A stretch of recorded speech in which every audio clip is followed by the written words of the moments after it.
Hello guys, welcome to my channel. और आज हम बहुत अच्छे टॉपिक पे डिस्कशन करने वाले हैं।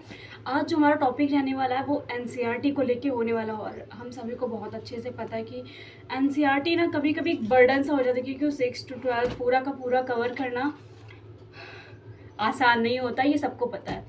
और मैंने तो रूम में और गर्मी में फ़ैन ऑफ कर रखा है, क्योंकि ऐसे आवाज़ नहीं आएगी। मैंने माइक वगैरह भी ले नहीं रखा है।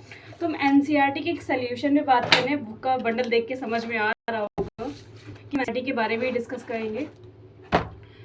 सबसे पहले हम बता देते हैं कि एनसीईआरटी कवर किस तरीके से करनी चाहिए। देखो, एनसीईआरटी 6 to 12 सब बोलते हैं कि एक बार पढ़ लीजिए। अगर हम यूपीएससी को इतना टाइम दे रहे हैं प्रिपरेशन करने का, तो एनसीईआरटी क्यों ना पढ़े, क्यों उसे अवॉइड करके चले। तो मैं कहती हूँ एनसीईआरटी पढ़ते हुए चलो। बट एनसीईआरटी अगर आप ऑर्डर करने बैठो 6 to 12 कितनी ज़्यादा बुक्स के बंडल हो जाएंगे, वो समझ में भी नहीं आने वाला। तो मेरे पास इसका एक सोल्यूशन है कि आपको ये बर्डन क्रिएट ना हो और मतलब चीज़ों को जल्दी से कवर कर सको। तो इसका मेरे पास एक सोल्यूशन है। और दूसरा, अगर आप एनसीईआरटी फर्स्ट टाइम पढ़ते हो तो ज़रूरी नहीं अगर आप फर्स्ट टाइम चैप्टर को रीड कर रहे हो तो आपको सब समझ में आए। तो एक बार चैप्टर को रीड करते हुए चलो। सेकेंड टाइम जब चैप्टर को रीड करो तो उसमें पॉइंट को नोट करने की कोशिश करो, कौन सा पॉइंट इंपॉर्टेंट है एग्जाम की व्यू से। और जब थर्ड टाइम आप रिवीजन करो एनसीईआरटी का, तो ये देखो आपने जिस पॉइंट पर हाईलाइट कर रखा था कि आपको वो पॉइंट लर्न है। अगर नहीं लर्न है तो फिर उसके बाद दोबारा से ये प्रोसेस फॉलो करो। तो ये एनसीईआरटी का जो ट्रिक मैं यूज़ करती हूँ मैंने वो बताया है।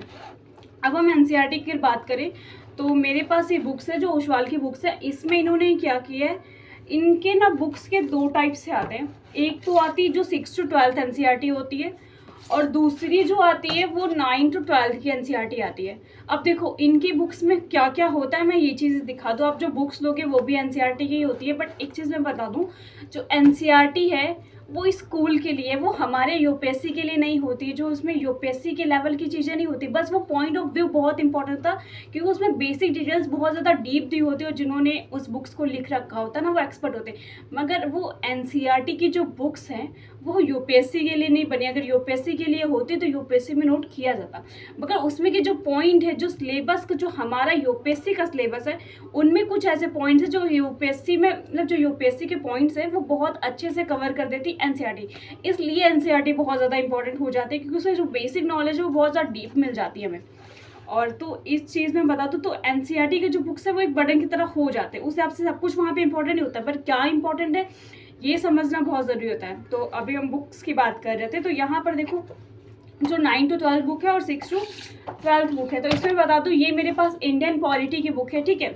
अब इसमें इन्होंने क्या किया है, क्लास 6, क्लास 7, क्लास 8 और क्लास 9 सारा का सारा सिलेबस इन्होंने एक बुक में कवर करके दिया है। और सिंपली अगर मैं बताऊँ तो इन्होंने जब चैप्टर को कवर किया है तो उसके शॉर्ट नोट्स की तरह कवर कर रखा है। उन्होंने एक चैप्टर को 3 या 4 पार्ट में डिवाइड करके पूरी तरीके से शॉर्ट कर दिया है, ठीक है। और उसके बाद उसी चैप्टर से जो एमसीक्यू हैं और जो एनसीईआरटी से डायरेक्टली पीवाईक्यू पूछे गए हैं वो दोनों इन्होंने इसमें पूछ रखे हैं। तो ये बहुत अच्छा तरीका है, इन्होंने चैप्टर को बहुत छोटा कर दिया है। जो पॉइंट हमारे यूपीएससी के लिए इंपॉर्टेंट है उस पॉइंट को इन्होंने कवर किया। और ये बता दूँ ये सिर्फ इंग्लिश मीडियम के लिए, हिंदी मीडियम के लिए नहीं है, ठीक है। और उसके बाद उन्होंने चैप्टर के एमसीक्यू दे रखे हैं।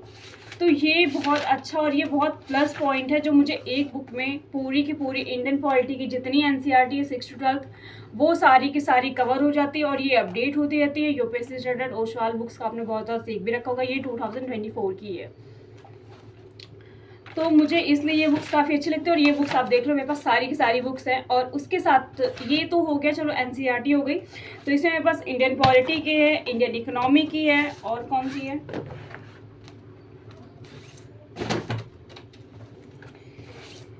हिस्ट्री की है,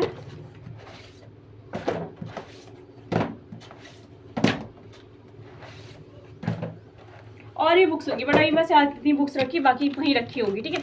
तो ये सारी बुक्स मैं एनसीईआरटी की फॉलो कर रही हूँ। और उसके बाद अब जाते हैं एमसीक्यू या फिर प्रीलिम्स में जितने भी एमसीक्यू बहुत ज़्यादा इंपॉर्टेंट होते हैं, तो इसके लिए भी इन्होंने बुक्स को रखा हुआ है।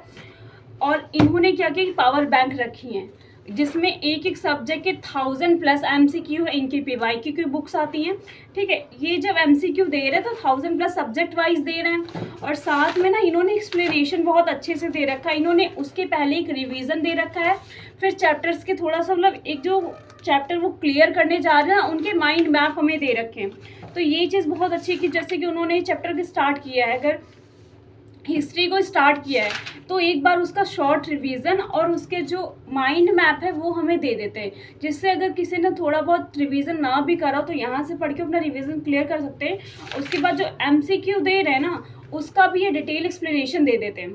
तो ये चीज़ इनके इसमें प्लस पॉइंट मुझे लगती है। तो ये बुक्स मेरे लिए काफ़ी हेल्पफुल रही है। वैसे स्टैंडर्ड बुक्स बहुत सारी हैं, आपके ऊपर डिपेंड करता है कौन से लेनी चाहिए, बट जो बुक्स मैं यूज़ कर रही हूँ मैंने सिर्फ आपको उनका बता दिया है। बाकी आपके ऊपर डिपेंड करना है आपको परचेस करना है नहीं करना है। तो इनकी जो लिंक है आप मेरे इंस्टाग्राम से जुड़ सकते हो, ID है UPSC फ्लाई, और वहाँ पे आपको बायो में जाके इनकी लिंक्स मिल जाएगी, क्योंकि डिस्क्रिप्शन में इस टाइम मैं ऐड करी हूँ, वो हो नहीं रही, तो मुझे नहीं पता क्यों नहीं हो रही।